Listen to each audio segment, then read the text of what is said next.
নমস্কার বন্ধুরা, বাসন্তী কিচেনে আপনাদের স্বাগত। আজকে আমি নিয়ে এসেছি ফুলকপি দিয়ে কাতল মাছের মাখা মাখা তরকারি। চলো রেসিপিটা দেখে নিই। প্রথমে আমরা মিক্সিতে তিল দিয়ে, পোস্ত দিয়ে, টমেটো দিয়ে, ধনেপাতা দিয়ে, সামান্য জল দিয়ে এটার পেস্ট বানিয়ে নেব।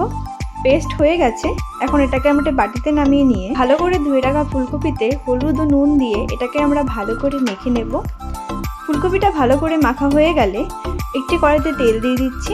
তেলটা গরম হতে হতে ভালো করে ধুয়ে রাখা কাতল মাছে নুন ও হলুদ দিয়ে ভালো করে আমরা মাছটাকে মেখে নেব। মাছটা ভালো করে মাখা হয়ে গেছে, ওইদিকে তেলটা গরম হয়ে গেছে, একে একে মাছগুলো দিয়ে দিচ্ছি। মাছগুলোকে আমরা হালকা হাতে উল্টে পাল্টে নেব। মাছগুলোকে আমরা ভালো করে লাল লাল করে ভেজে নেব। মাছগুলো ভালো করে লাল লাল করে ভাজা হয়ে গেছে, এখন এগুলোকে নামিয়ে নেব। একই রকমভাবে আমরা সবগুলো মাছ ভেজে নিয়েছি। ওই তেলে আমরা নুন হলুদ দিয়ে মাখা ফুলকপিগুলো দিয়ে নেড়ে চেড়ে নিচ্ছি। ফুলকপিগুলোকে আমরা ভালো করে লাল লাল করে ভেজে নেব। ফুলকপিগুলো ভালো করে লাল লাল করে ভাজা হয়ে গেছে, এখন নামিয়ে নিচ্ছি। ওই তেলে কালো জিরে ও শুকনো লঙ্কা দিয়ে কুচনো পেঁয়াজ দিয়ে নেড়ে চেড়ে নিচ্ছি। পেঁয়াজগুলোকে লাল লাল করে ভেজে নেব। ভাজা হয়ে গেলে জিরে বাটা দিয়ে, পেঁয়াজ বাটা দিয়ে, লঙ্কা বাটা দিয়ে নেড়ে চেড়ে নিচ্ছি। তারপর মিক্সিতে বেটে রাখা মশলাগুলো দিয়ে স্বাদ মতো নুন ও হলুদ দিয়ে এটাকে আমরা ভালো করে নেড়ে চেড়ে নেব।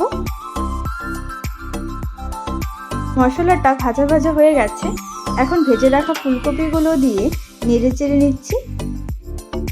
মশলাটা ও ফুলকপিটাকে একসাথে আমরা ভালো করে কষিয়ে নেব। এখন এটাকে আমরা 10 থেকে 15 মিনিটের জন্য ঢেকে দেব। 15 মিনিট পরে ঢাকনাটা সরিয়ে দিয়ে নেড়ে চেড়ে নিচ্ছি। মশলা ও ফুলকপিটা একসাথে ভালো করে কষানো হয়ে গেছে, এখন পরিমাণ মতো জল দিয়ে নেড়ে চেড়ে নিচ্ছি। ভালো করে নাড়াচাড়া করা হয়ে গেলে এটাকে আমরা আবার কিছুক্ষণের জন্য ঢেকে দেব। কিছুক্ষণ পরে ঢাকনাটা সরিয়ে দিয়ে নেড়ে চেড়ে নিচ্ছি। উতরোনো এসে গেছে, এখন এর মধ্যে আমরা ভেজে রাখা মাছগুলো দিয়ে দিচ্ছি। মাছগুলো দিয়ে এটাকে আমরা আবার নেড়ে চেড়ে নিচ্ছি। আবার এটাকে আমরা 10 থেকে 15 মিনিটের জন্য ঢেকে দেব। ঢাকনাটা সরিয়ে দিয়ে নেড়ে চেড়ে নিচ্ছি। নাড়াচাড়া করা হয়ে গেলে কুচনো ধনেপাতা দিয়ে নেড়ে চেড়ে নিয়ে এটাকে আমরা নামিয়ে নিচ্ছি। ফুলকপি দিয়ে কাতল মাছের মাখা মাখা তরকারি তৈরি। আপনারাও বানিয়ে দেখবেন, খুবই ভালো লাগবে খেতে। রেসিপিটা ভালো লাগলে লাইক, শেয়ার ও কমেন্ট অবশ্যই করে দেবেন। ধন্যবাদ।